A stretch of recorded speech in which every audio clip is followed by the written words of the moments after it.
Rose Muhando ni package. Yaani tunapozungumzia Rose Muhando, boss, mzazi, na maanisha mama, icon ambaye kila mwanamuziki wa injili jinsia zote si kwa ubaya, wanaumiza kichwa kudondosha ile historia yake, lakini inashindikana. Hebu tuambie, wewe umeishi naye miaka 20, mbali na huduma, yeye ni mtu wa namna gani? Ni mtu ambaye kwanza automatically yeye mwenyewe tu ana kipaji. Okay, nataka kujua maisha mbali na muziki, maisha mbali na huduma anazofanya, anapikaga labda for example nyumbani, anapika kweli? Oya, sisi tukalelewa kwenye maisha ya kimaskini.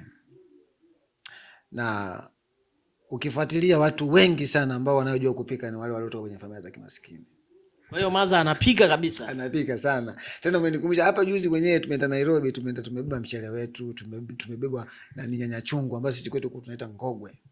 Tumebeba nyanya chungu, matembele na nini, kwa sababu kule Kenya vyakula hivyo hawana. Kwa hiyo Rose Muhando anapika ngogwe kabisa. Anapika ngogwe roast la kutosha. Yaani pale tunakula leo tuko nyumbani.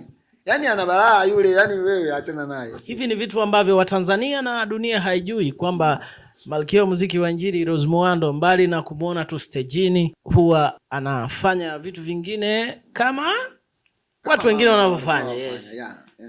Okay, asante sana. Nilikuwa na Zera, yeye ni choreographer wa malkia wa muziki wa injili Rose Muhando, lakini vile vile Zera ana huduma yake kwa sasa, ni mwimbaji binafsi. Vile vile Zera anafanya drama.